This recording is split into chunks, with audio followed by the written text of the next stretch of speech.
ఈ ప్రాబ్లమ్ చూడండి. ఒక రిఫ్రిజిరేటర్ ఇచ్చారు. దానికున్న లోయెస్ట్ టెంపరేచర్, హైయెస్ట్ టెంపరేచర్ ఇచ్చారు. T1 వచ్చి -8, T2 వచ్చి 45 డిగ్రీస్.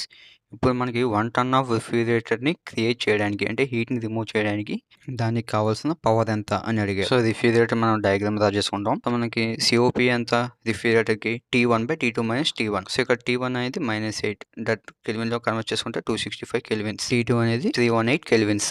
సో, మనకి టన్ ఆఫ్ రిఫ్రిజిరేషన్ అంటే heat absorption or heat rejection ఇచ్చాడు. QE2 = 1 టన్. 1 టన్‌ని మనం కిలోవాట్స్ మాట్లాడుకుంటే 3.5 కిలోవాట్స్.